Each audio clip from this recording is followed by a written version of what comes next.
जिला टॉप देख रहे हैं आप। मेरा नाम है काजल तिवारी। नेशनल टेस्टिंग एजेंसी द्वारा आयोजित मेडिकल प्रवेश परीक्षा नीट यूजी को लेकर केंद्र सरकार ने बड़ा फैसला लिया है। पेपर लीक और परीक्षा में हुई गड़बड़ियों के बाद अब अगले साल से नीट परीक्षा ऑनलाइन मोड यानी कंप्यूटर बेस्ड सीबीटी में आयोजित की जाएगी। केंद्रीय शिक्षा मंत्री धर्मेंद्र प्रधान ने शुक्रवार को नई दिल्ली में आयोजित प्रेस कॉन्फ्रेंस में इसकी घोषणा की। धर्मेंद्र प्रधान ने कहा कि अब तक नीट परीक्षा ओएमआर सीट के जरिए ऑफलाइन मोड में कराई जाती थी, लेकिन बदलती चुनौतियों और पेपर लीक जैसी घटनाओं को देखते हुए सरकार ने इसे सीबीटी मोड में कराने का फैसला लिया है। उन्होंने कहा कि सरकार का उद्देश्य परीक्षा प्रक्रिया को अधिक पारदर्शी और सुरक्षित बनाना है।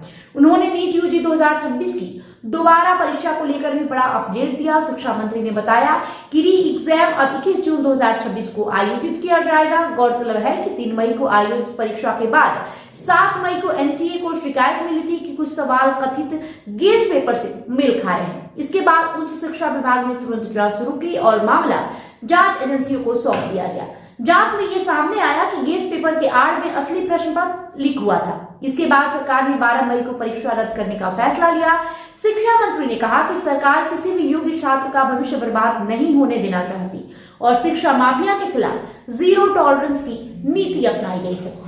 उन्होंने बताया कि दोबारा परीक्षा के लिए छात्रों को नया रजिस्ट्रेशन कराने की जरूरत नहीं होगी और कोई अतिरिक्त फीस भी नहीं ली जाएगी। साथ ही एनटीए ने छात्रों को परीक्षा केंद्र दोबारा चुनने के लिए 1 सप्ताह का समय देने का फैसला किया है। छात्रों की सुविधा को ध्यान में रखते हुए परीक्षा समय में भी बदलाव किया गया है। आपको बता दें, पहले परीक्षा दोपहर 2 बजे से शाम 5 बजे तक होनी थी, लेकिन अब इसे बढ़ाकर शाम 5:15 तक किया गया है। वही एडमिट कार्ड 14 जून तक जारी किए जाएंगे।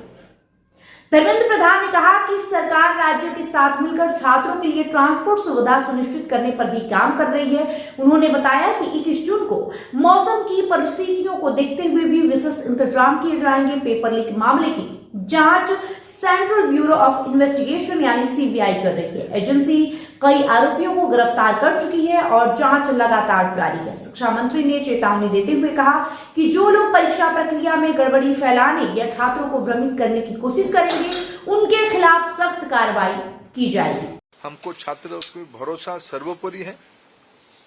मैं फिर 2-3 जो सुधार अभी इस बीच में एनटीए की पास और मिनिस्ट्री के पास और मेरे जैसे व्यवस्था तक अनेक सुझाव आए हैं, अनेक सुधार की सुझाव है। और सुधार मैं मानता हूँ कंटिन्यूअस विषय है।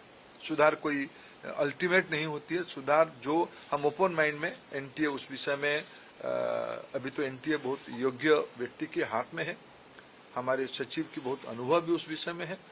मैं मानता हूँ हमें एनटीए को सुप्रीम कोर्ट की आदेश करने एनटीए बनी है। एनटीए हर एक साल 1 करोड़ बच्चों की एग्जामिनेशन कराती है। अमूमन एनटीए और निर्भुल हो, एनटीए में जीरो एरर हो, ये हमारी दायित्व है और भारत की व्यवस्था उसको करके रहेगी। इसलिए हम ओपन माइंड पे इस परीक्षा को भी जा रहे हैं। मैंने जैसे 2-3 पहला ही नोटिफिकेशन जिस दिन परीक्षा कैंसिल हुई, परीक्षा कैंसिल के दिन एनटीए ने एक निर्णय तुरंत कहा था कि हम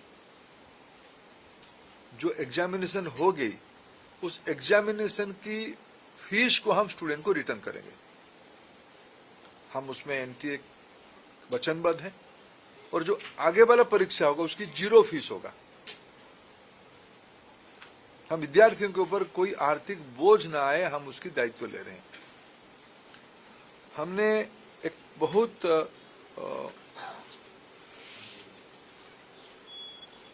जो शहर में विद्यार्थी परीक्षा देता है, एक बार एनटीए विस्तार से एनटीए एनेक्सर आपको देगा, कोरिनियम आपको आगे देगा डिटेल। शाम तक आपको फिर एनटीए के पब्लिक बने प्रेस नोट के माध्यम से। लेकिन प्रथम दृष्टया जो एनटीए ने तय किया है कि हम 1 सप्ताह विद्यार्थियों को अपने पसंद का शहर, क्यों कोई विद्यार्थी कहीं परीक्षा दिया होगा पिछले बार, वो परीक्षा देने के बाद उस शहर शायद छोड़ा भी होगा। फिर हम एक बार विद्यार्थियों को अवसर देंगे वो किस शहर में परीक्षा देना चाहते हैं, ये विंडो खुला रहेगा। बहरहाल रिपोर्ट में इतना ही। बने रहे मिथिला टॉप के साथ। वीडियो को लाइक और शेयर करें, साथ ही साथ हमारे यूट्यूब चैनल को सब्सक्राइब कर ले। बहुत बहुत शुक्रिया।